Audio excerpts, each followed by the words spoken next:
안녕하세요, 고포린입니다. 이번 에피소드는 팀 티어별 시리즈 마지막 티어죠. 6번째 티어인 올해도 하위권에 머물 팀들입니다. 이 팀들은 모두 5개의 팀들이 있고요. 뉴욕 제츠, 클리브랜드 브라운스, 뉴올리언 세인츠, 테네시 타이탄스, 애틀란타 팔콘스로 구성되어 있고, 그러면 첫 번째 팀부터 시작을 해보겠습니다. 먼저 본격적으로 시작하기 전에 이번 주 빅뉴스부터 다루고 시작을 하겠습니다. 빅뉴스는 바로 마이애미 돌핀스의 스타 코너백인 젤런 램지가 피츠버그 스틸러스로 트레이드 되었다는 소식입니다. 마이애미 돌핀스의 경우에는 사실 젤런 램지를 트레이드하기 위해서 이번 오프시즌 정말 여러 팀들과 접촉을 했었죠. 그리고 가장 가능성이 높았던 LA 램스가 아닌 이 피츠버그 스틸러스로 트레이드 되었다는 사실 또한 그렇게까지 사실 놀랍지는 않았습니다. 스틸러스도 이 코너백이라는 포지션에 보강이 절실했던 팀이었고, 드래프트에서 이 보강을 하지 않았기 때문에 어쩌면 스틸러스가 램지를 노릴 가능성이 높겠다라고 생각을 했기 때문이에요. 그렇지만 이 부분이 트레이드가 일어난 것 자체는 사실 놀랍지 않은데, 이 트레이드의 대가에 민카 피츠패트릭이라는 이 스틸러스의 이 프랜차이즈 스타 세이프티가 포함되었다는 사실이 굉장히 놀라웠는데요. 결국에는 마이애미 돌핀스는 하위 라운드 픽 스왑을 제외하고서는 돌핀스는 민카 피츠패트릭을 얻었고, 스틸러스는 젤런 램지와 그리고 타이트 엔드인 조니 스미스를 얻게 되었다 라고 이 트레이드를 생각하시면 될 것 같고요. 먼저 피츠버그 스틸러스 입장에서 한번 생각을 해봅시다. 젤런 램지라는 코너백을 데려온 것은 사실 팀에 있어서 굉장히 큰 도움이 될 것이에요. 단순히 젤런 램지라는 이 코너백 포지션이 스틸러스에게 필요했다라는 것을 떠나서 젤런 램지가 가지고 있는 스킴적 유동성은 현재 스틸러스라는 팀의 디펜스에게 있어서 필요한 모든 것이었다고 저는 생각이 듭니다. 피츠버그 스틸러스는 현재 굉장히 다양하고 또 변화적인 부분들을 꾀하고 있는 리그의 디펜스 트렌드에 현재 못 쫓아가고 있었던 디펜스였어요. 스틸러스는 항상 굉장히 정적이고 수동적인 타입의 디펜스를 작년 시즌까지도 보여주었던 팀이었고, 물론 이들이 강력한 디펜시브 라인을 보유하고 있었기 때문에 이 부분이 큰 성공을 정규 시즌에 거두었고, 또 매년 상위권의 디펜스 퍼포먼스를 보여준 것도 사실이지만, 플레이오프 무대나 그리고 앞으로 이 주축 선수들이 캠 헤이워드나 TJ 왓이 늙어가기 시작하고 있는 이 상황 속에서 이들의 다음 목표나 방향성은 결국 유동적인 디펜스 운영을 반드시 펼쳐야 한다는 그런 필요성이 분명히 느껴졌습니다. 그리고 젤런 램지라는 코너백은 단순히 아웃사이드 코너백으로서 상대 범프 앤 런 커버리지를 펼치고 이러한 코너백에 국한되어 있지 않죠. 이 선수는 니켈에서도 언제든지 스타 포지션에 위치한 채 강력한 태클링과 블리츠, 그리고 상대 타이트 엔드와의 매치업도 굉장히 능한 선수이고요. 때때로는 아웃사이드에서 상대 리시버, 넘버원 리시버와의 매치업을 기대할 수 있는 능력을 가지고 있고, 또는 다인 패키지 상황에서의 라인베커 역할을 펼칠 수 있을 정도로 LA 램스에서 이 젤런 램지가 보여주었던 그러한 다재다능함은 이 스틸러스라는 디펜스가 필요했고, 그리고 이들이 앞으로 한 단계 더 나아갈 수 있는 그러한 발판을 마련해 줄 수 있다고 저는 생각이 듭니다. 젤런 램지가 결국 부상만 당하지 않고 건강하게 필드 위에만 있다면 스틸러스 디펜스에게 있어서는 굉장히 큰 도움이 될 것이라고 저는 생각이 듭니다. 그리고 마이애미 돌핀스의 입장을 한번 생각을 해보자면, 결국 마이애미 돌핀스도 이 젤런 램지라는 어쨌든 코너백, 스타 코너백을 잃은 것은 사실이지만, 그래도 세이프티, 좀 더 젊고 그리고 어쩌면은 더 높은 업사이드를 기대할 수 있는 세이프티를 얻었다는 점, 돌핀스는 제번 홀랜드라는 이 세이프티를 FA에서 잃게 되었고, 결국 이 세이프티진이 정말 빈약할 수 있는 상황 속에서 이 민카 피츠패트릭을 데려왔습니다. 마이애미 돌핀스의 디펜시브 코디네이터인 이 앤서니 위버 코치의 경우에도 마이크 맥도날드, 시애틀 시옥스 감독의 그런 비슷한 그런 디펜스 철학을 이어가고 있는 코치로서 아마 마이애미 돌핀스, 이 마이크 맥도날드 감독이 3 세이프티 디펜스를 현재 작년 시즌에 잠깐 보여주었고 올 시즌 더 많은 그런 발전을 거듭날 것으로 예측이 되는 상황 속에서 돌핀스, 이 앤서니 위버 코치도 이 굉장히 많은 세이프티 운용 능력, 그리고 뭐 세이프티를 토대로 변장된 커버리지라든지 그러한 부분을 올 시즌 더 많은 이 활약을 보여줄 것으로 기대가 되고요. 사실 이 부분에 있어서 왜 굳이 민카 피츠패트릭을 마이애미 돌핀스로 보냈냐라는 부분에 있어서는 저 또한 정확히는 알 수가 없을 것 같아요. 마이애미 돌핀스, 이 피츠버그 스틸러스의 입장에서 결국 민카 피츠패트릭이라는 세이프티를 우리가 가지고 있었음에도 제대로 활용을 하지 못했다는 점. 민카 피츠패트릭은 이 루키 시즌의 데뷔를 뭐 슬락 코너백, 뭐 니켈 코너백으로 시작을 했었던 만큼 사실 뭐 코너백 역할도 할 수 있고 또 탑 세이프티, 이 스틸러스는 탑 세이프티로 활용을 했었죠. 탑 세이프티로 활용을 하기도 했었고 정말 다재다능한 선수였어요. 하지만 스틸러스에서는 뭔가 이 프리 세이프티로만 활용을 했었고 이 라인 선상에서 이 선수를 활용하기보다는 말이죠. 다양하게 활용을 하기보다는 물론 스틸러스의 디펜스 자체가 아까 말씀드렸다시피 무언가 유동적인 모습을 보여주는 것을 추구하지 않았기 때문에 이 민카 피츠패트릭의 쓰임새가 뭔가 국한되어 있었죠. 그리고 민카 피츠패트릭이 최근 한 1, 2년은 결국 이러한 국한된 본인의 포지션 안에서 좀 실망스러운 모습을 여러 번 보이기도 했습니다. 뭐 미스테크를 보이기도 했고 본인의 갭을 이 런 디펜스 상에서 잘 찾아내지도 못하였고 그러한 모습들을 많이 보여줬기 때문에 스틸러스 입장에서도 우리가 민카 피츠패트릭을 쓸 거면 이 탑 세이프티로 쓰고 싶은데 이 선수가 탑 세이프티로 국한되어서 쓰기에는 뭔가 본인도 원하지 않는 것 같고 또 우리도 그의 뭔가 능력치를 이 최대한으로 활용할 수가 없는 것 같다. 그렇다면 그냥 뭐 트레이드 카드로 다른 팀에 보내서 뭐 민카 피츠패트릭 본인에게도 이 좋은 기회를 선사해주고 우리도 이 선수를 트레이드 자원으로 삼아서 더 좋은 선수, 우리 팀에 더 맞는 선수를 데려오자 라고 한 것이 이들의 의도이지 않을까 싶고요. 또 뭐 민카 피츠패트릭이 사실 시즌 중에 이 피츠버그 스틸러스에서 좀 분위기를 흐리는 선수 중에 하나다 라는 막 뉴스가 들려오기도 했었죠. 그 부분이 사실인지는 모르겠어요. 왜냐면 피츠패트릭 입장에서는 스틸러스에서 사실 뭔가 불만을 끼칠 요소가 없다고 저는 개인적으로 생각이 들었기 때문에 뭐 그러한 부분을 어쩌면 스틸러스 내부에서 의도적으로 뭐 만들었을 수도 있겠죠. 뭐 트레이드를 하기 위해서. 아무튼 이 민카 피츠패트릭을 결별을 선택한 것은 뭐 스틸러스에서 당연히 좋은 탤런트에 이뤘기 때문에 그 부분은 아쉬운 것은 사실이지만 이 선수를 최대한 이 효율적으로 활용하는 방법을 본인들이 찾지 못했기 때문에 이러한 트레이드를 단행했다고 볼 수 있고요. 한 가지 이 스틸러스에게 있어서 제 개인적으로 너무나도 아쉬웠던 점은 뭐 젤런 램지라는 또 다른 캐릭터가 높은 선수를 영입했다는 점이에요. 물론 탤런트 자체만 보면은 아까도 언급드렸다시피 젤런 램지 정말 좋은 코너백입니다. 디펜스의 스킴적 유동성을 한 단계 업 시켜줄 것이고요. 이 선수 아직도 개개인의 탤런트라는 측면만 봐도 뭐 프로볼급의 코너백으로 활약을 펼칠 것으로 기대가 돼요. 그렇지만 또 다른 굉장히 보컬적이고 또 막 선수들과 트래시 토킹을 즐기고 또 막 코치들과 막 싸울 수 있고 굉장히 자존감이 높은 타입의 이 캐릭터 플레이어를 영입했다는 것은 스틸러스의 라커룸이 또 한번 시끄러워질 가능성이 굉장히 높다는 점. 결국 마이크 톰린 감독이 이 어마어마한 탤런트, 이 캐릭터들을 잘 다룰 수 있기 때문에 이 트레이드를 단행했다고는 생각이 들지만 이 피츠버그 스틸러스의 디펜스가 또 막 어마어마한 막 라마 잭슨에게 막 30점을 실점하고 이러한 경기, 뭐 시즌 막반에 또 막 형편없는 모습 보여준다든지 이러면은 또 라커룸, 이들의 라커룸이 정말 많은 잡음과 이 드라마를 만들 가능성이 높다는 점. 스틸러스는 왜 계속 이렇게 물론 좋은 선수인 건 맞지만 정말 이 캐릭터성이 높은 선수들을 왜 자꾸 영입을 하는지 이 부분은 분명히 아쉽고요. 또 하나 짚고 넘어가야 할 것은 타이트엔드인 조니 스미스를 영입을 했다는 점이에요. 뭐 조니 스미스가 마이애미 돌핀스에서 뭐 좋은 활약을 펼치긴 했죠.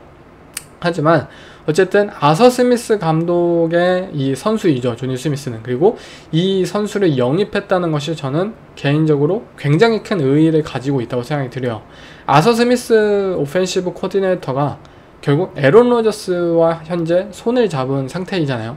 그리고 아서 스미스 코치가 해야 할 것은, 추구해야 할 방향성은 에런 로저스의 오펜스를 만들어주는 것이라고 생각이 들어요. 에런 로저스도 현재 폼이 굉장히 좋지 않고, 그리고 본인들이 정말 뭐 강력한 디펜스를 바탕으로 올해 에런 로저스와 함께 슈퍼볼 한번 해본다, 올인을 해본다 라고 생각을 했다면, 에런 로저스에게 맞춘 현재 에런 로저스, 이 폼이 떨어지고 뭔가 자신감이 떨어진 이 에런 로저스를 위해서 정말 맨 라플라 감독이 그린베이 패커스에서 막 했던 것처럼 정말 좋은 오펜스를 재단할 필요성이 있어요. 아서 스미스 이 코치 본인의 오펜스가 아닌 이러한 형태를 말이죠. 그런데 조니 스미스를 영입했다는 것은 결국 본인이 좋아하는 선수를 바탕으로 본인이 원하는 타입의 오펜스를 펼치겠다는 의도가 명백히 보입니다. 결국 이것은 에런 로저스에게 현재 필요한 오펜스를 만들기보다는 그냥 또 맷 캐나다 코치가 그랬던 것처럼 아서 스미스 코치도 그냥 내 오펜스를 펼칠 것이야, 내 오펜스 플레이콜 할 거야 라는 의도가 명백히 보이고요. 또 에런 로저스 입장에서도 이 조니 스미스에게 4야드짜리, 5야드짜리 체크다운 패스, 당연히 궁지에 몰릴 때 던지면 좋겠죠. 하지만 전체적인 이들의 오펜스의 방향성이 결국 조니 스미스에게 체크다운 패스 던지다가 끝날 것으로 예측이 된다는 사실이 너무나도 현재 안타깝지 않을까 싶고요. 제 예측이 부지 틀리기를 바라야겠죠. 이 스틸러스라는 구단 팬분들의 생각을 해보자면, 결국 이 트레이드 자체는 젤런 램지와 민카 피츠패트릭, 이 조니 스미스 트레이드 자체는 저는 어느 팀도 뭔가 크게 이득을 본 팀은 없다고 생각이 듭니다. 돌핀스 입장에서도 그냥 램지와 피츠패트릭을 그냥 교체하는 수준이고요. 피츠패트릭이 잘하면 좋겠지만 그 또한 최근 1, 2년간 명백하게 폼을 잃어버린 이 상황이 느껴졌고, 이 폼을 과연 어떻게 다시 되살려서 올프로급 세이프티로 도약시키느냐가 이 돌핀스 입장에서 관건이고요. 스틸러스 입장에서도 램지를 얻은 것은 좋지만 더 젊고 또 어쩌면 더 높은 업사이드를 가졌던 피츠패트릭을 잃었다는 점, 그리고 조니 스미스까지 얻었다는 점은 뭔가 이들의 오펜스의 방향성이 흐릴 것으로 예측이 된다라는 점으로 마무리를 하겠습니다. 여섯 번째 티어 첫 번째 팀은 클리브랜드 브라운스입니다. 브라운스는 아마 제가 내년 시즌에 이 시리즈를 다시 하더라도, 또는 3년 후, 5년 후, 10년 후에 이 시리즈를 다시 하더라도 똑같이 여섯 번째 티어에 분류되지 않을까 싶은데요. 혹여나 이 팀이 1년, 2년 이렇게 반등을 해가지고 플레이오프에 진출하고 위닝 시즌에 이어가더라도 금방 다시 이 하위권의 팀으로 다시 고꾸라질 수 있는 그러한 타입의 예측을 하게 만드는 정말 엉망인 프랜차이즈라고 생각이 듭니다. 이번 오프시즌에도 클리브랜드 브라운스 정말 많은 움직임을 취했습니다. 하지만 그 과정이나 그리고 그 결과가 결코 좋아 보이지 않는다는 것이 가장 큰 문제인 것 같아요. 먼저 쿼터백진에 대해서 얘기를 해야 되겠죠. 지금 클리브랜드 브라운스, 드션 왓슨, 조 플라코, 케니 피켓, 딜런 게브리엘, 그리고 슈도르 샌더스까지 총 5명의 쿼터백이 이 쿼터백 룸에 있습니다. 그리고 이 상황에서 케니 피켓은 트레이드를 통해서 영입을 하기도 했고요.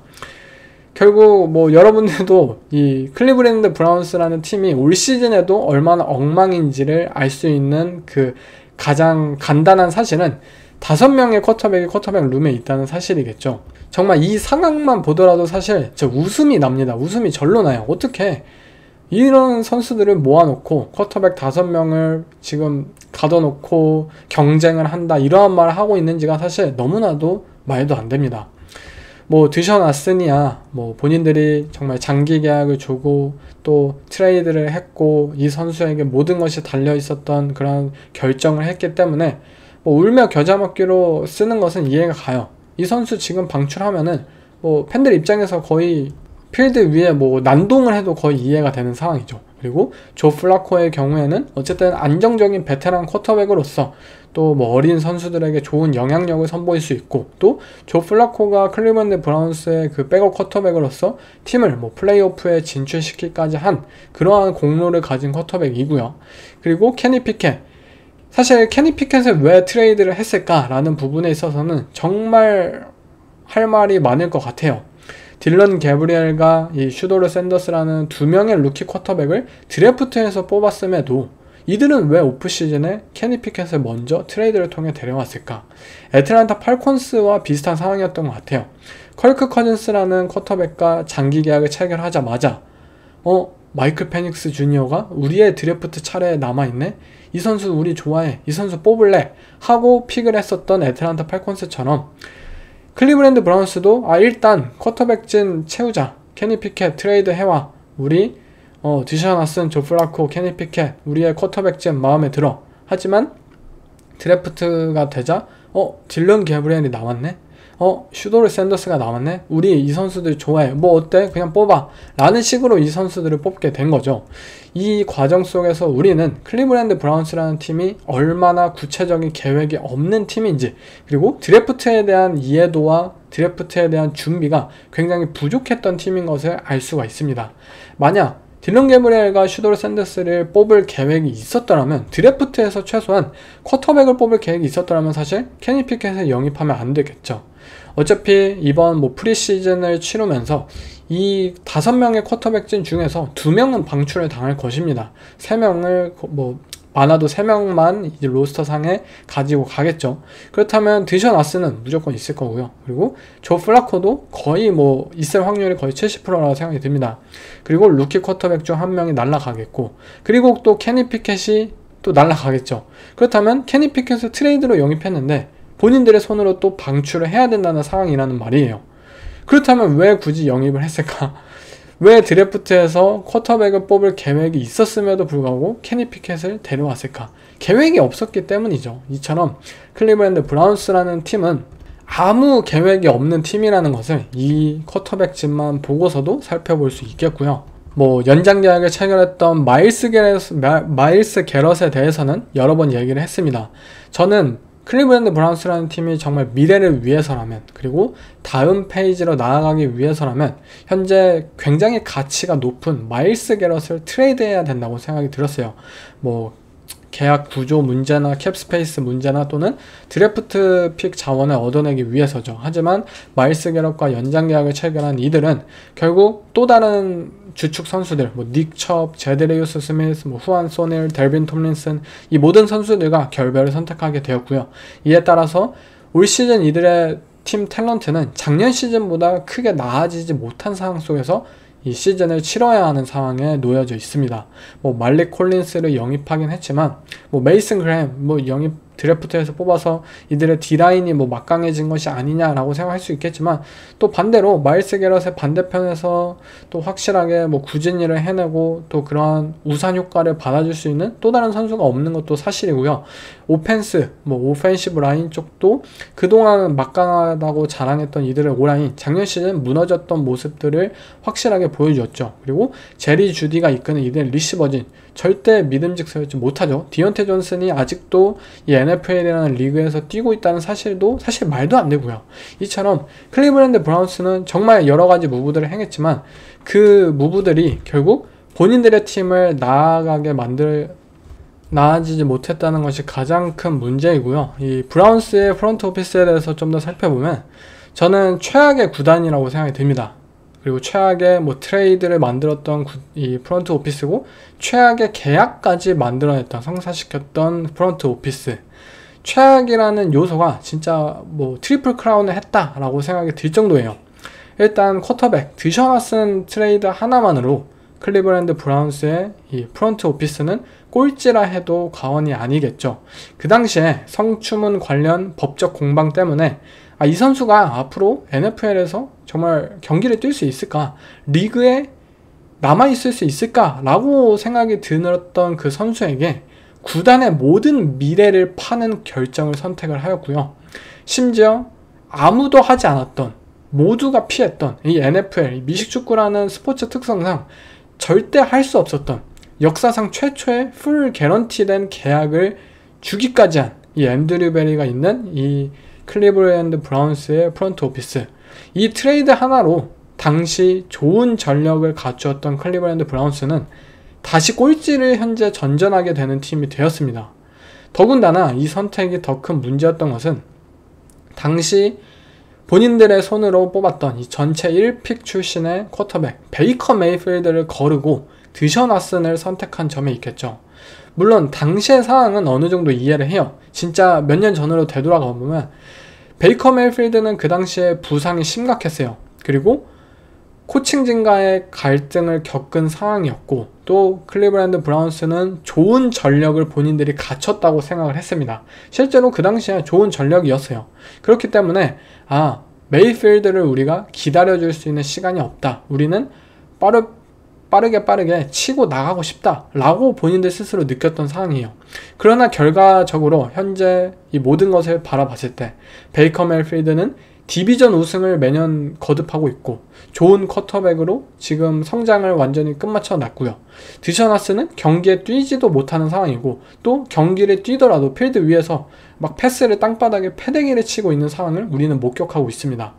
물론 1라운드 픽이 사라졌어요. 드션 왓슨 트레이드의 대가 때문에. 그리고 드션 왓슨에게 정말 풀리 개런티된 계약을 주었기 때문에 캡 스페이스의 여유가 사라진 것은 사실이에요. 그렇지만 정말 좋은 팀이라면, 정말 회복력이 강한 팀이라면 덴버 브론코스처럼 나머지 하위권의 드래프트를 통해서 3라운드 픽, 4라운드 픽 이러한 것들을 통해서 대박을 터뜨리면서 결국 다시 한번 팀을 재건하면 되거든요. 그런데 클리블랜드 브라운스는 지난 3년간 이 하위 라운드 드래프트 픽에서 마틴 이머슨이라는 코너백을 제외하면은 팀의 주전 선수를 뽑지 못한 상황입니다.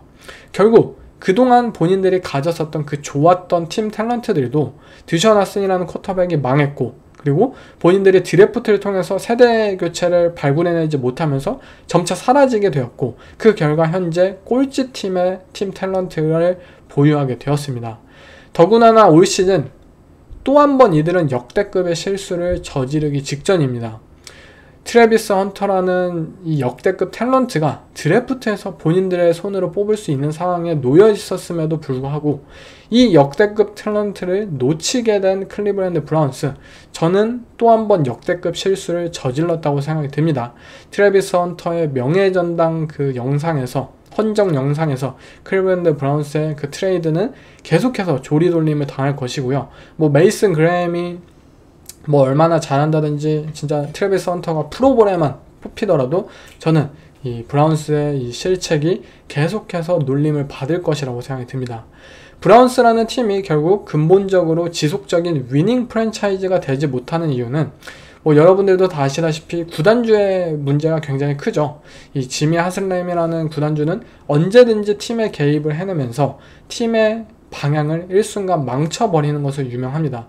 팀이 분명히 몇 년 전에 플레이오프에서도 막 승리를 거두고 좋은 방향으로 거듭할 수 있는 상황에서 또 갑자기 드션 왓슨 트레이드를 강요하면서 팀의 이 방향이 망쳐버리는 그러한 순간에 이 프랜차이즈는 매 시대, 정말 매 세대만큼 거두고 있기 때문에 브라운스가 아까 제가 초반에 언급드렸다시피 1, 2년 위닝 시즌을 거두더라도 다시 하위권의 팀으로 고꾸라칠 것을 예상하는 것은 바로 이 구단주 때문입니다. 물론 구단주가 엉망이지만 정말 좋은 감독이나 정말 좋은 이 GM이 좋은 모습을 보인다면 팀이 반등할 수 있는 요소도 분명히 있어요. 그렇지만 클리블랜드 브라운스는 이 막강한 영향력을 끼치는 구단주와 그리고 그것을 뭔가 떨쳐내지 못하는 이 단장진, 이 프론트 오피스 때문에 결국 계속해서 하위권을 이 전전하게 되는 그러한 구조를 가진 프랜차이즈라고 저는 생각이 듭니다. 지금도 사실 묻고 싶어요. 이 앤드류 베리라는 단장에게 정말 묻고 싶습니다. 그 당시에 도대체 드션 왓슨 트레이드를 왜 했을까? 도대체 왜 추진했을까? 그리고 왜 풀리 개런티된 연장 계약을 체결했을까? 라는 물음을 말이죠. 다음은 뉴올리언 세인츠입니다. 이번 오프시즌 무브들을 간략하게 살펴보면 저스틴 리드와 브랜든 쿡스라는 베테랑 선수들을 FA를 통해서 데려왔고요. 연장 계약으로는 체이스 영 그리고 후안 존슨과 연장 계약을 체결했습니다. 주요 나간 선수는 자말 윌리엄스 러닝백과 데리카, 주전 쿼터백이었던 데리카가 부상 때문에 결국 갑작스럽게 은퇴를 선언했죠. 드래프트를 통해서는 1라운드 픽으로 오펜시브 라인맨인 켈빈 뱅크스, 그리고 2라운드 픽으로는 쿼터백인 타일러 셔격에 배팅을 하였는데요. 이 뉴올리언스 세인츠라는 구단은 정말 오랜 기간 동안 이 세인츠를 이끌었던 미키 루미스 단장이 있는 팀입니다. 이 미키 루미스와 함께 슈퍼볼 우승을 거머쥐기도 했었고요. 2017년에는 역대 최고의 드래프트를 이어갔던 전적이 있기도 해요. 2017년에 뭐 마션 레리모어와 또 알빈 카마라, 또 알렉스 안젤론, 트레이 핸드릭슨 등등 정말 뛰어난 뭐 슈퍼스타 선수들도 있고, 또 각 팀의 뭐 주전으로서 현재까지 활약을 펼치는 선수들마저 있었던 정말 역대 최고의 드래프트라고 해도 과언이 아니었던 그 드래프트를 이끌었던 장본인이기도 했죠, 미키 루미스 단장이. 그러나 최근 뉴올리언스 세인츠에 이어졌던 드래프트는 너무나도 처참한 상황이고요. 그리고 세인츠라는 팀의 현재 상황을 딱 봤을 때 이 팀의 앞으로도 미래가 될, 앞으로도 이 팀의 기둥이 될 선수가 과연 누구냐라고 물었을 때 대답을 할 수 없다는 것이 이 팀의 가장 큰 문제인 것 같아요. 보통 문제가 많은 팀들의 경우에도 스타 선수가 몇 명 있기 마련이에요. 클리블랜드 브라운스나 뭐 뉴욕 제츠, 이 팀도 결국엔 핵심 코어 자원이 분명히 있어요. 그렇지만 뉴올리언스 세인츠라는 팀은 현재 없습니다. 결국 세인츠는 지난 7년 동안 셀러리 캡은 가짜야, 셀러리 캡은 숫자에 불과해, 우리 계속해서 내년 내후년으로 셀러리 캡 밀어가지고 30년 50년 계속 100년 계속해서 이렇게 가보자, 우리 올인 전략을 취하자 라고 했었던 이들의 전략은 현재 이 폭탄이라는 것을 미루고 밀어서 결국 지금 계속해서 슈퍼볼을 노릴 거야 라는 정책은 현재 터져버렸습니다. 지금은 이 팀이 셀러리 캡 이슈를 굉장히 심각하게 안고 있는 상황이고, 더 큰 문제는 앞으로 2년 동안은 더욱더 이 셀러리 캡 이슈를 안을 수밖에 없다는 사실이에요. 드류 브리스라는 쿼터백이 있었던 시절, 션 페이튼 감독이 있었던 시절에는 그나마 이들의 이러한 전략을 이해할 수 있었어요. 드류 브리스가 있기 때문에 슈퍼볼 올인 전략을 취하는 것은 당연히 맞죠. 드류 브리스의 시간이 얼마 남지 않았기도 했었고요. 그리고 그 당시에 뉴올리언스 세인츠는 정말 좋은 이 탤런트를 보유하고 있었기 때문이에요. 그렇지만 드류 브리스가 은퇴를 했고 정말 션 페이튼 감독마저 팀을 나간 상황 속에서도 세인츠라는 팀은 본인들의 방향성을 고치지 않았고요. 이 고치지 않았다는 점은 객기라고 밖에 평가할 수밖에 없습니다. 마션 레리모어라는 이 팀의 슈퍼스타 코너백의 경우에도 작년 시즌 결국엔 팔아 넘겼지만, 만약 더 일찍 팔았더라면 더 높은 드래프트 픽을 받았을 것이고요. 현재 이들의 팀을 이끌고 있는 캠 조던, 타이런 매튜, 테이서 밀, 알빈 카마라, 디마리오 데이비스, 이러한 선수들을 결국에는 넘기지 않고 본인들과 다시 한번 재계약해가지고 안고 가고 있는데, 이들의 평균 나이가 34살입니다.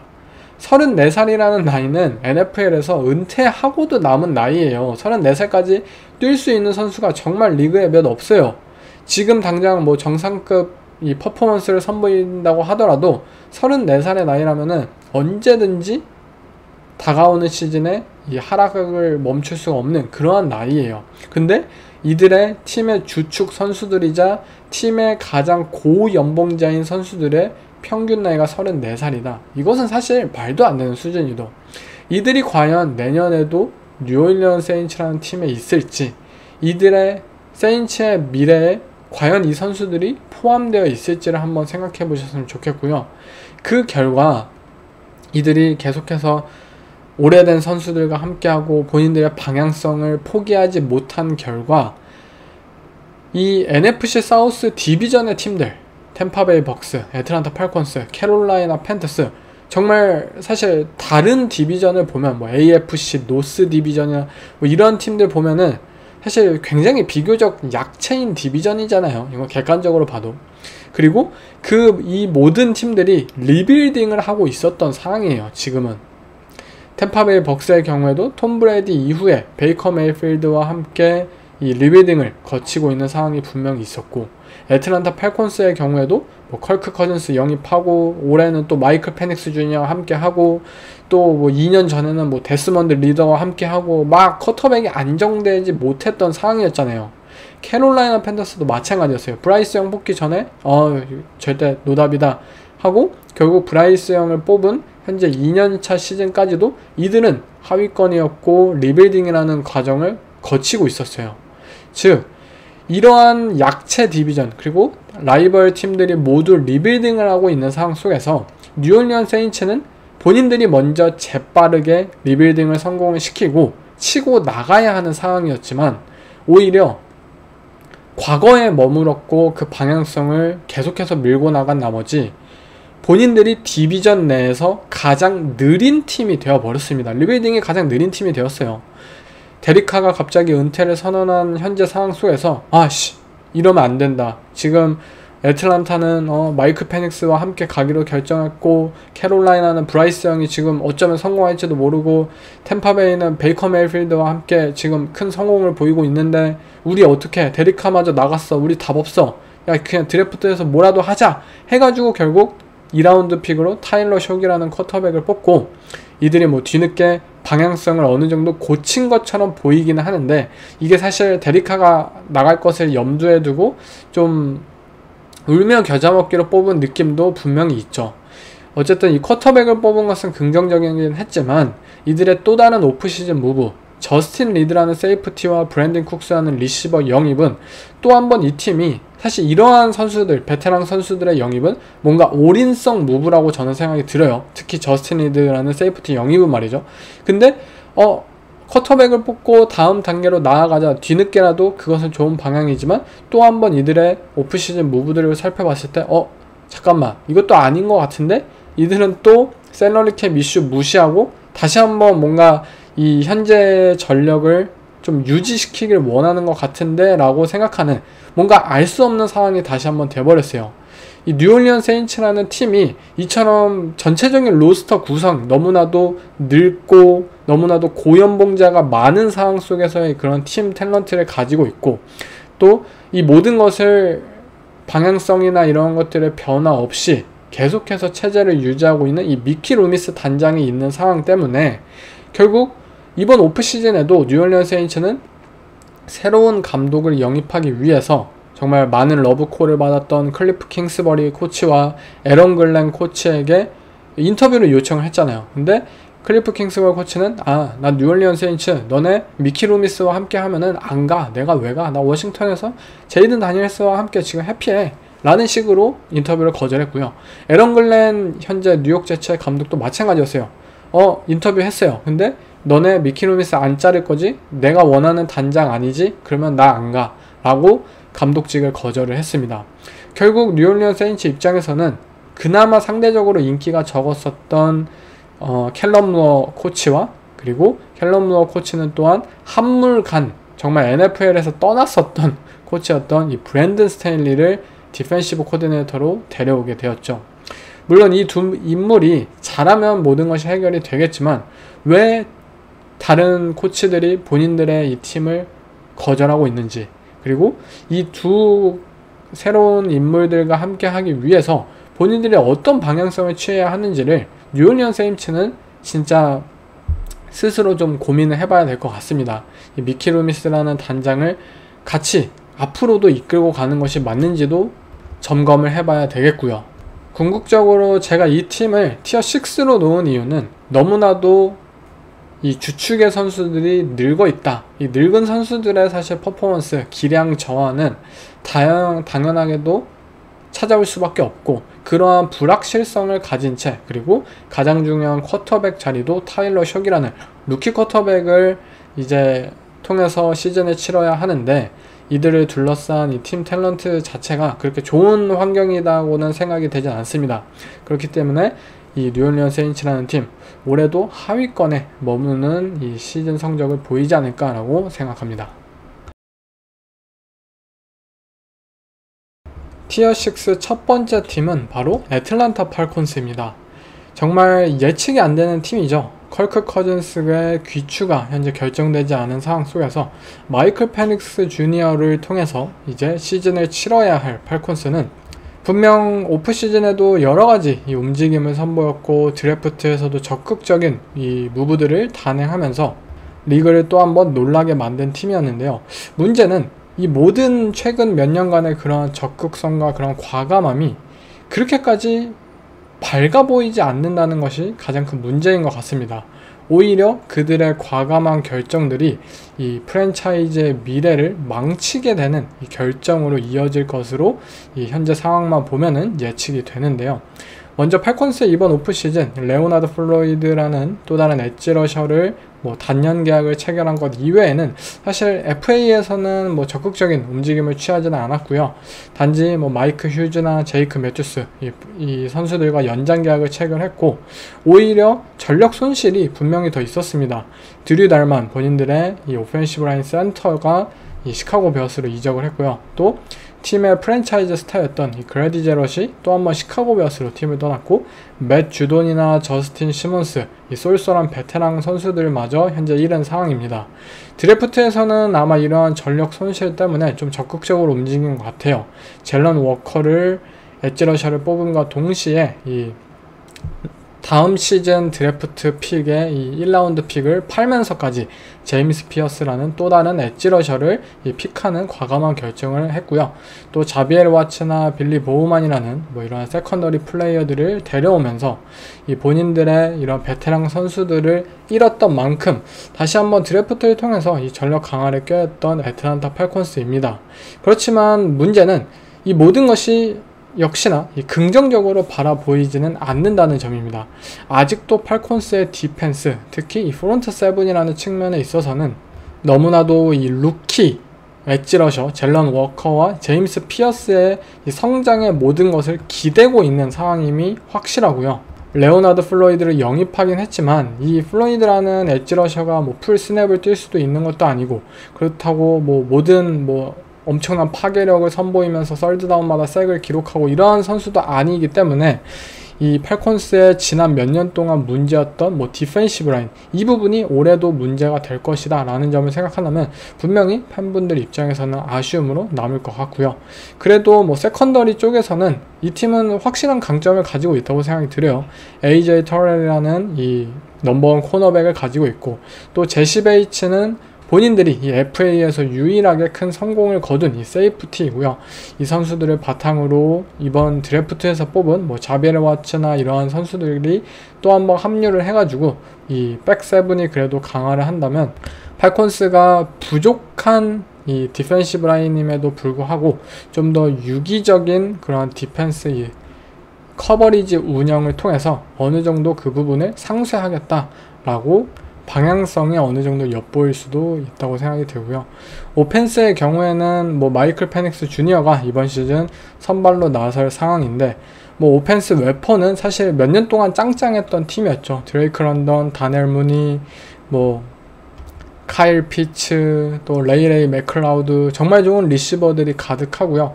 또 런닝백인 비잔 로빈슨과 타일러 알게이러의 경우에는 리그 최고의 런닝백 듀오진을 보유하고 있고요. 또 오펜시브 라인즈는 저는 좀 과대평가됐다고 생각이 들지만 그래도 리그 평균 이상급의 준수한 오라인을 보유하고 있는 팀으로서 페닉스를 잘 지켜주고 페닉스가 본인의 장기인 정말 아름다운 패스를 뿌리기만 시작한다면 팔콘스의 오펜스 자체는 페닉스가 성장한 모습만 보인다면 굉장히 리그 탑 15급의 그런 오펜스로 도약할 수 있다고 생각은 듭니다. 하지만 이 모든 것은 결국 가정일 뿐이죠. 팔콘스는 실제로 이 좋은 오펜스 웨폰진을 가지고도 별다른 성과를 지난 몇 년 동안 올리지 못한 팀이기도 했고요. 오펜시브 라인의 경우에도 플레이 액션, 러싱 블락, 비잔 로빈슨과 타일러 알게이러에게 러싱 레인을 뚫어주고 이러한 부분은 분명히 잘해요. 그렇지만 루키 쿼터백에게 안정적인 프로텍션을 유지할 수 있느냐라는 부분을 생각한다면 분명히 조금 과대평가되어 있다. 좀 그러한 부분은 불안할 수 있다라고 또 한번 생각을 해볼 수 있습니다. 사실 애틀란타 팔콘스라는 팀은 최근 정말 여러 형편없는 팀들이 많잖아요. 근데 그 중에서도 저는 독보적인 우승 후보 중에 하나라고 생각이 듭니다. 아서블랭크 구단주는 정말 막 겉으로 보면 되게 착해 보입니다. 뭐 본인이 선택한 인물들을 굉장히 밀어주고 인내심이 있는 구단주예요. 그렇지만 그가 선택한 인물들이 굉장히 잘못된 인물들이 많다는 것이 계속해서 큰 아쉬움으로 남습니다. 특히 현재 애틀랜타 팔콘스의 GM인 이 텔리 폰테노 GM의 경우에는 너무나도 실망스러운 인물이에요. 드래프트의 과정이나 드래프트의 결과 모든 부분에 있어서 비판을 받아야 하고요. 카일 피츠, 드레이크 런던, 비잔 로빈슨, 마이클 페닉스로 이어지는 지난 4년간의 애틀랜타 팔콘스의 1라운드 픽들의 이 선택들은 모두 말도 안 되는 수준이에요. 저는 진짜 어떻게 이렇게 드래프트를 못했나 라고 생각이 들 정도입니다. 1라운드 최상위 픽으로 타이트 엔드를 뽑았고요. 그리고 심지어 그 타이트 엔드가 현재 버스트인 상황이고요.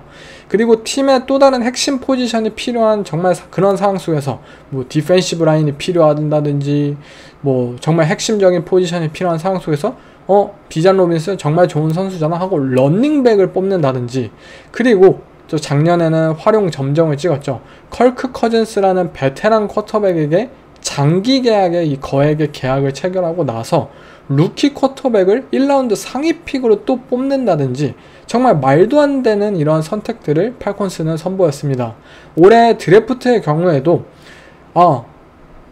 팀 다 나갔다, 우리 디펜시브 라인 또 안 채우면은 팬들이 뭐라 하겠다, 우리 어떡하지 하다가 울며 겨자 먹기로 연달아서 미래의 픽을 팔아가지고 엣지 러셔를 뽑은 모양새예요.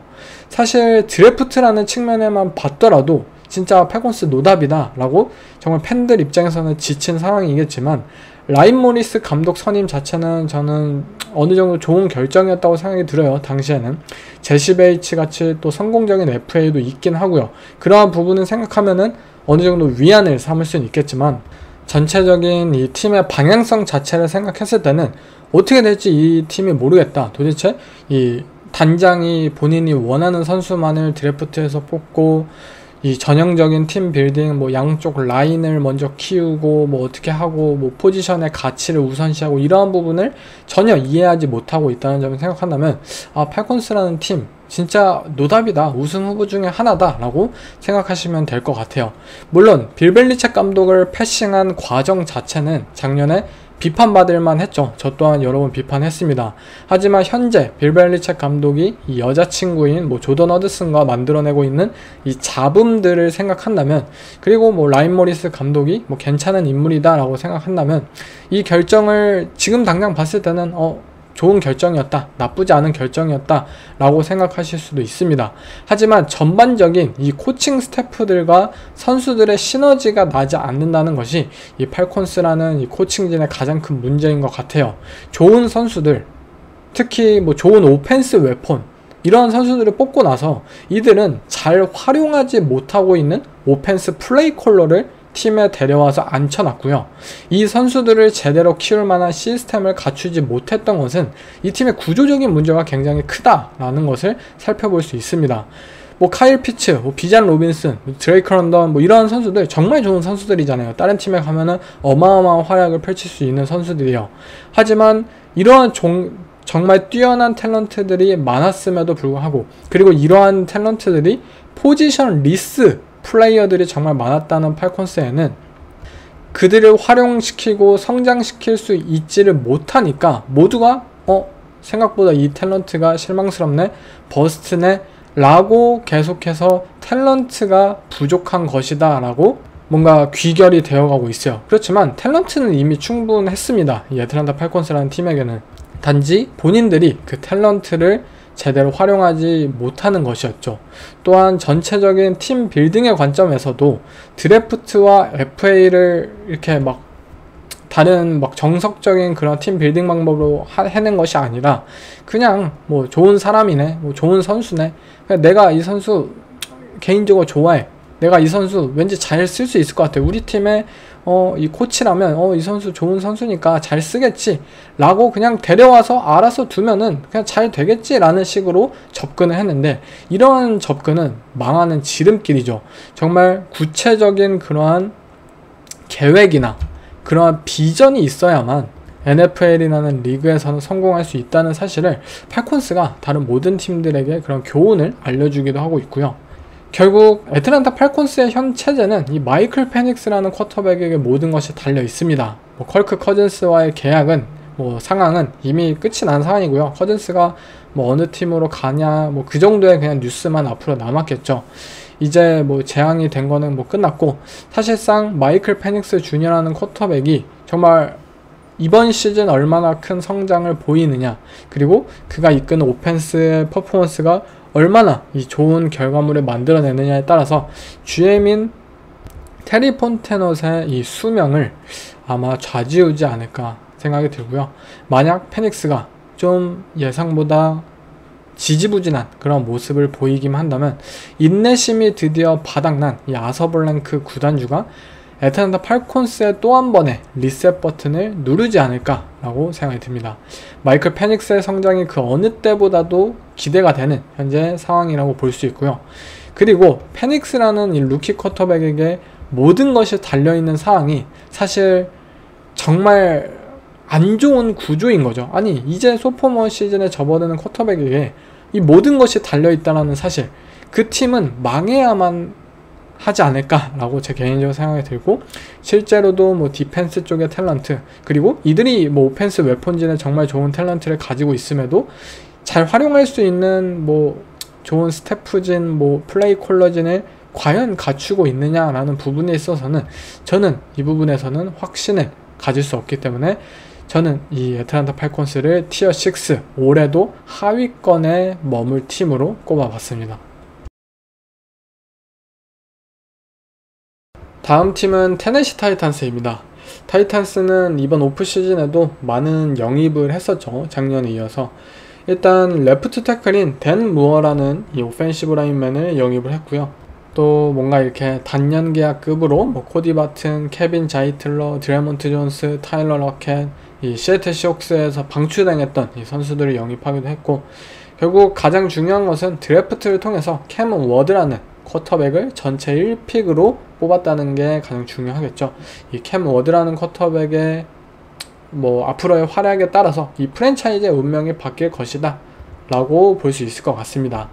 테네시 타이탄스라는 팀이 사실 전체 1픽을 가져갈 정도로 안 좋은 성적을 거둔 가장 큰 이유는, 저는 이 팀 또한 답이 없는 팀들 중에 하나라고 생각이 들어요. 프랜차이즈 중에 하나. 먼저 팀의 유일한 리더였었죠. 이 마이크 브레이블 감독을 해고한 이후에 테네시 타이탄스의 상황은 굉장히 안 좋아 버려졌습니다. 이 팀의 가장 큰 문제는 누가 이 배의 선장인지를 모른다는 점인 것 같아요. 존 로빈슨이라는 GM을 해임하고, 또 마이크 브레이블 감독 모르게 렌 칸손이라는 이 GM을 임명하고, 또 얼마 있지도 않았어요, 렌 칸톤이라는 이 GM이. 근데 이 GM을 또 해임하고 마이크 보르곤지라는 또 다른 GM을 현재 임명한 상황이에요. 사실 이 과정이, 이 단장을 바꾼다는 것은, 감독을 바꾸는 것은 자연스럽게 이렇게 안 좋은, 성적이 안 좋은 팀이라면은 여러 번 있을 수도 있는데, 단장을 바꾼다는 것은 사실 이 짧은 기간 안에 별로 없거든요. 클리브랜드 브라운스나 이러한 팀들도 단장은 좀 오래 가고 그래요.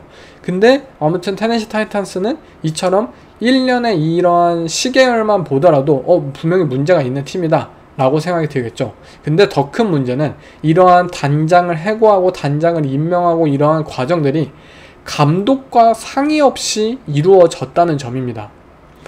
보통 감독이 새로 오거나 또는 막대한 영향력을 끼치는 감독이라면 단장을 뽑을 때 그의 의견을 물어보거나 그의 선택이 어쩌면 되기도 하고, 아무튼 이렇게 소통을 해야죠, 당연히. 근데 팀 내부적으로 테네시 타이탄스라는 프랜차이즈는 서로 의사소통을 하지 않는다는 이 공공연한 문제점을 가지고 있고요. 또 마이크 브레이블 감독의 허락 없이 AJ 브라운을 드래프트 당시에 트레이드한 것은 이 필라델피아 이글스로, 그것은 굉장히 유명한 사건이기도 하죠. 렌 칸손 GM과 뭐 보르곤지 GM의 경우에도 각각 감독들에게 뭐 허락을 받고 그들의 비전과 그들의 철학을 공유하는 사람을 뽑기보다는 그냥 구단주가 자체적으로 뽑은 사람들이라는 점이에요. 결국 감독과 GM이 서로 한 페이지에 있지 못하기 때문에 이것이 쓸데없는 구단 내의 알력 싸움으로 이어지기까지 합니다. 감독과 단장이 하나가 되어도 성공하기 힘든 것이 NFL이에요.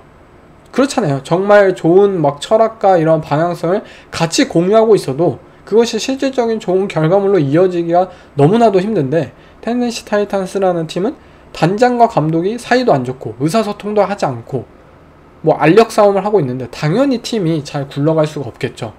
더 큰 그러한 일련의 예는 마이크 브레이블 감독이라는 인물이에요. 이 브레이블 감독은 사실 뭐 빌벨리책 감독의 그러한 계보를 받아가지고 정말 카리스마 넘치고 구단 운영에 있어서 총체적으로 다루는 것에 굉장히 뛰어나고 그 부분의 리더십이 정말 리그 어떤 감독보다도 뛰어난 감독이잖아요. 근데 마이크 브레이블 감독마저 테네시 타이탄스 프랜차이즈의 그러한 파워를 얻어내지 못했고 뭐 구단 전체의 뭐 방향성이나 이런 것을 좌지우지하는 권력을 얻지 못했더라면 과연 어떤 감독이 왔을 때 과연 테네시 타이탄스라는 이 배를 잘 항해를 할 수 있게 만들겠냐고요. 마이크 브레이블 감독도 실패를 했는데 어떤 감독이 과연 성공을 할 수 있겠냐 이거죠. 뭐 현재 이 팀의 감독인 마이크 캘라한 감독이 과연 그것을 해낼 수 있을까요? 말도 안 되죠.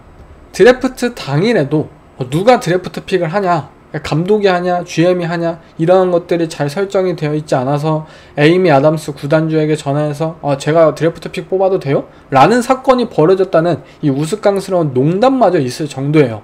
브레이블 감독이 진짜 선수로서, 코치로서, 감독으로서 NFL의 모든 것을 경험한 사람인데도 타이탄스의 이 구조적인 문제를 타파하지 못했다라는 점은 타이탄스라는 이 프랜차이즈가 내부적으로 얼마나 큰 문제를 가지고 있는지를 알 수 있습니다. 타이탄스라는 팀은 결국 전체적으로 뭐 우리가 그냥 팬의 입장에만 바라봤을 때는 사실 별다른 존재감이 없는 프랜차이즈고 또 겉으로 보기에는 막 깨끗해 보여요. 뭐 선수들의 뭐 드라마나 또는 선수들의 뭐 그런 사건 같은 게 사실 별로 눈에 띄게 있는 구단은 아니죠. 그렇지만 이 내부적인 문제를 안고 있는 부분은 리그에서 가장 좀 심하고 무능한 팀 중에 하나라고 저는 생각이 들고요.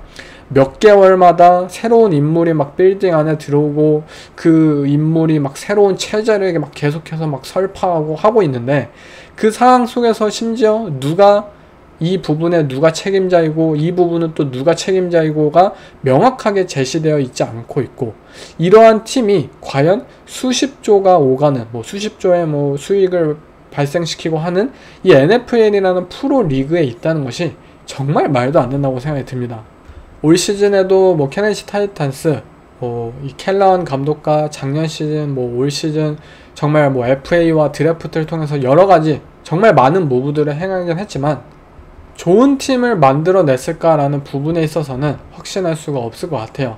무엇보다 이 코칭진에 어울리는 선수들이 과연 이 팀에 있을까라는 부분을 생각한다면 이름값 있는 선수들은 분명히 많아요. 하지만 과연 이 선수들이 이 타이탄스라는 팀에서 잘 해낼 수 있을지, 과연 이 선수들을 이들이 잘 코칭해낼 수 있을지라는 관점에 있어서는 타이탄스가 좀 불안한 부분이 저는 너무나도 많다고 생각이 들고요. 결국에 팀 성적은 전체 1픽인 캠 워드가 얼마나 잘하느냐에 따라 달려있겠죠. 캠 워드가 정말 제이든 다니엘스나 CJ 스트라우드나 이런 쿼터백들처럼 루키 시즌을 선보인다면 타이탄스가 정말 앞으로 성공하겠죠. 근데 캠 워드 또한 어느 정도의 적응 기간이 필요하고 또 루키 시즌에 좀 시즌 초반에 고전하는 모습을 보이기만 한다면 타이탄스라는 팀의 이 프랜차이즈가 과연 이 캠 워드가 좋은 성장을 거듭할 수 있도록 도와줄 수 있을지, 그러한 부분을 생각한다면 분명히 아쉬운 결과가 이어지지 않을까라고 생각이 듭니다. 저는 타이탄스 올 시즌에도 이들이 캠 워드와 함께 바로 반등하기에는 쉽진 않을 것 같습니다. 전체적인 탤런트도 아직 부족한 부분이 굉장히 많고요. 그리고 너무 막 선수들을 갑작스럽게 막 영입하고 뭐 이러한 결과물이 너무나도 많기 때문에 과연 이 팀에 잘 적응할 수 있는 이러한 분위기를 만들어냈을지에 대해서 좀 회의적으로 바라보는 만큼 저는 타이탄스를 6번째 티어로 분류해놨습니다. 네, 마지막 팀은 바로 뉴욕 제츠입니다. 이 클리블랜드 브라운스와 함께 정말 쌍벽을 이루는 팀이죠. 이번 팀 티어별 이 시리즈를 정말 장식할 수 있는 이 팀이라고 생각이 드는데요. 먼저 뉴욕 제츠의 오프시즌 무브들을 살펴보면 쿼터백 저스틴 필즈를 영입을 했고요. 또 코너백인 브랜든 스티븐스를 영입하기도 했습니다. 라인베커인 셔루드와 연장 계약을 체결하기도 했고, 또 디반테 아담스와 DJ 리드 두 명의 이 핵심 선수들이 팀을 떠나기도 했습니다. 드래프트로는 이 1라운드 픽으로 아멘드 멤브라는 오펜시브 태클을 뽑기도 했고요. 먼저 뉴욕 제츠, 과연 저스틴 필즈와 함께 하는 이들의 다가오는 시즌 어떤 성적을 거둘까 개인적으로 너무나도 기대가 돼요. 저스틴 필즈라는 쿼터백이 샘 다놀드나 지노 스미스처럼 이 뉴욕이라는 이 도시에서 새롭게 본인의 역사를 다시 쓸 수도 있을지도 모른다고 생각이 들어요. 그런데 미네소타 바이킹스라는 팀, 샘 다놀드는 바이킹스라는 팀, 정말 좋은 구단 환경과 좋은 이 시스템을 가지고 있었고, 이 본인을 위한 오펜스를 재단할 줄 아는 그런 플레이 콜러가 있었고, 그리고 무엇보다 정말 좋은 코칭진을 가지고 있었던 팀에 있었죠. 지노 스미스도 마찬가지였어요. 뭐 피트 캐롤 감독이 있었던 이 시애틀 시옥스, 정말 안정적인 구단 시스템을 자랑하고 있는 것이 시애틀 시옥스였잖아요. 그렇게 이 지노 스미스와 샘 다놀드는 각각 좋은 구단에서 이 본인의 커리어를 되살릴 수 있었습니다. 근데 저스틴 필즈, 물론 그러한 재능을 가지긴 했지만 뉴욕 제츠라는 이 프랜차이즈가 과연 시애틀이나 미네소타처럼 안정적인 그러한 기반을 저스틴 필즈에게 마련해 줄 수 있느냐라는 부분을 봤을 때 사실 못해 주겠죠. 그리고 지금까지 봤던 모습만 보더라도 못해 왔어요. 사실 쿼터백이 누가 오든 뭐 에런 로저스가 오든 뉴욕은 이 뉴욕 제츠라는 팀은 항상 부족한 프랜차이즈였습니다. 그렇기 때문에 만약 지금 당장 뭐 저스틴 필즈가 뭐 다놀드나 지노처럼 뭐 좋은 선수로 거듭날 것이다 라고 기대를 한다면 저는 어느 정도는 기대감을 빼는 것이 좋지 않을까 라고 생각이 들고요. 단순히 뭐 팀 탤런트나 코칭진 뭐 이런 것들을 떠나서 그냥 뉴욕 제츠라는 이 전체적인 팀의 프랜차이즈의 컬처나 이들이 매년 시즌 뭐 만들어내고 있는 드라마나 뭐 미디어의 괴롭힘 이런 것들 생각한다면 필즈 입장에서도 굉장히 부담되는 자리이지 않을까 라고 생각이 듭니다. 먼저 뉴욕 제츠, 이 프랜차이즈도 정말 답이 없는 프랜차이즈 중에 하나죠. 이 구단의 운명을 정말 40살짜리 쿼터백에게 맡겼고, 그리고 그 40살짜리 쿼터백이 프랜차이즈를 멸망시켰던 팀입니다. 진짜 이렇게만 들으면은 어떻게 이런 구단이 있지? 40살의 쿼터백에게 프랜차이즈의 운명을 맡겼고 그 쿼터백은 심지어 팀을 폭파시키고 나갔다 라고 표현한다면 와, 어떻게 이런 팀이 있지라고 생각이 들겠지만 그게 바로 뉴욕 제츠이고요. 그게 바로 에런 로저스였습니다. 정상적인 프랜차이즈라면 사실 이 40살을 먹은 쿼터백에게 이렇게 사실 뭐 중요한 역할을 맡기진 않겠죠. 그리고 이 쿼터백에게 모든 것을 기대지도 않을 것이고요. 하지만 뉴욕 제츠라면 뉴욕 제츠는 그 당시에 40살의 쿼터백에게 우리 팀 좀 이끌어줘, 우리 팀 좀 다 준비되어 있어, 너만 오면 돼, 너만 오면 우리 슈퍼볼 우승이야 라는 식의 운영을 했고요. 정상적인 팀이라면 이러진 않습니다. 결국 이 러브콜을 받고 들어왔던 40살의 쿼터백 에런 로저스는 1년차 시즌에 뭐 몇 스냅 뛰었죠. 정확히 기억은 안 나는데 스냅 몇 개 뛰다가 부상을 당하였고, 시즌 아웃 부상을 당하였고요. 그리고 2년차 시즌에 뭐 돌아오긴 했어요, 건강하게. 하지만 온갖 방법으로 팀 분위기를 해치면서 결국 이 뉴욕 제츠라는 팀이 멸망해 버렸습니다. 뭐 디반테 아담스마저 떠나면서. 그리고 이 책임을 물어 감독과 단장이 해고되어서 이 새롭게 들어온 인물들, 뭐 에런 글렌 감독과 그리고 데런 무기 GM, 이들은 본인들의 프랜차이즈를 멸망시켰던 이 쿼터백에게 방을 빼라고 강하게 나서기도 했었죠. 에런 로저스에게 이 에런 글렌이 같이 만나자라고 연락을 해서 에런 로저스는 이 새로운 감독이 나하고 잘해보자 라고 생각을 했다고 합니다. 뭐 팬 메가피쇼의 인터뷰를 들어보면. 근데 그 인터뷰가 사실 나가줘, 우리 팀 너 필요 없어 라는 식으로 강하게 이 에런 로저스를 내쫓은 이 만남이었죠. 사실 이 부분에 있어서는 뭐 로저스가 불쌍하다 라고 여기는 것도 어느 정도 이해는 돼요. 왜냐면 뉴욕 제츠가 로저스를 사실 부른 거죠. 로저스가 뭐 제츠에 먼저 온다고 하기보다는. 그리고 에런 로저스도 뭐 다시 해보자 라고 그러한 자신감을 드러냈던 상황이기도 하고요. 그래서 에런 글렌 감독이 조금은 무례했다 라고 분명히 평가를 할 수는 있겠지만, 이게 에런 글렌 감독의 방식이고 그들만의 방식이고, 이렇게 했기 때문에 과감하고 좀 더 공격적으로 이 태도를 취했기 때문에 이들이 성공을 거둔 것이다 라고, 그러한 측면을 살펴보면 뭐 에런 로저스와의 결별도 뭐 좋게 헤어질 수는 없었을 것이다 라고 생각을 해볼 수 있을 것 같아요. 그리고 로저스가 나갔고 결국 저스틴 필즈를 선택한 뉴욕 제츠도 그래도 저는 올바른 방향을 선택했다고는 믿습니다.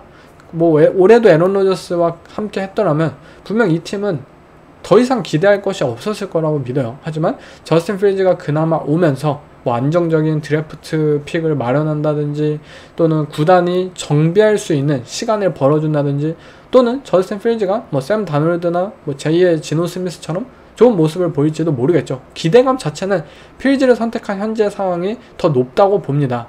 그리고 제츠는 완전히 암울한 상황 자체는 사실 아니에요. 그동안 망하더라도, 팀의 성적은 망했더라도 오펜시브 라인에 지속적인 투자를 했던 부분은 이 좋은 현재의 오라인을 보유하고 있다고 저는 어느 정도 생각이 들고, 뭐 결과까지는 아직 안 나왔지만 그래도 이들의 오라인이 탤런트 자체는 가지고 있고 좋은 코칭진을 만난다면 분명히 좋은 수준급의 오라인으로 거듭날 수 있다고 생각이 들어요. 그리고 팀 내 주축 선수들이 그래도 어느 정도 분명히 확실한 상태를 가지고 있기 때문에, 뭐 윌 맥도날드나 퀸앤 윌리엄스나 뭐 셔루드나 이러한 선수들 분명히 좋은 선수들이에요. 그렇기 때문에 드라마 없이 이들의 컬처가 무너진 상황이 아니고 정말 올바른 리더십을 통해 팀을 이끌 수 있는 상황이 벌어진다면 제츠는 좋은 결과를 낼지도 모릅니다. 결국 올바른 리더를 어떻게 찾아냈느냐가 뉴욕 제츠에게 가장 중요했는데, 로버트 살레 감독은 그동안 너무 소프트했고 또 뭔가 캐릭터성이 높았던 이 뉴욕 제츠 선수들을 다루는 데 있어서 분명히 부족했죠. 또 미디어와 합작해서 이 선수들을 막 인터뷰로 막 돌려가고 이러한 것들은 분명히 좀 감독으로서 감독답지 않은, 리더답지 않은 모습들을 많이 보이기도 했었죠. 하지만 새로운 감독인 에런 글렌 감독은 정말 직설적인 감독이에요. 그렇기 때문에 오히려 이 직설적인 부분들이 뉴욕이라는 도시에는 더욱더 스타일적으로는 맞을지도 모릅니다. 강대 강이니까 오히려 이게 이 잡음들을 좀 잡아내는데 성공을 하지 않을까라고 생각이 들어요. 결국 이 팀은 탤런트 자체는 저는 분명히 도약할 수 있는 수준이라고 보고 있기 때문에 어떤 리더십을 바탕으로 어떤 좋은 컬처를 쌓느냐가 굉장히 중요하다고 보고요.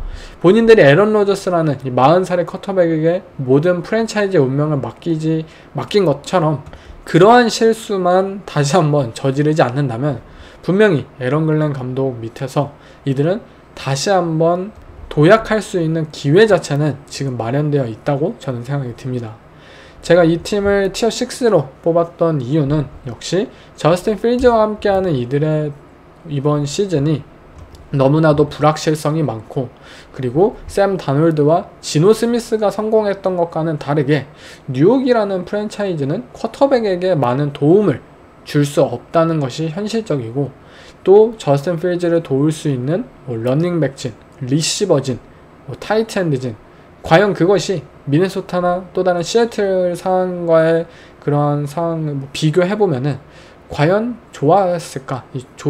현재 게럿 윌슨, 과연 이 리시버가 넘버원 리시버일까? 조시 레이놀즈, 앨런 레저드가 넘버 2, 넘버 3 리시버인 상황 속에서 저스틴 필즈가 도대체 뭘 할 수 있을까? 브리스올 뭐 좋은 선수인 거 알아요. 폭발성 있어요. 근데 또 부상을 당하지 않을까?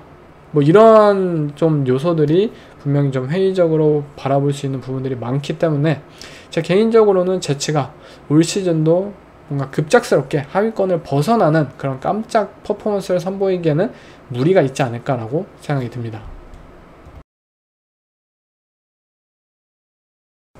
네, 이상 팀 티어별 시리즈 이제 32개의 팀들을 모두 분류를 해봤는데요.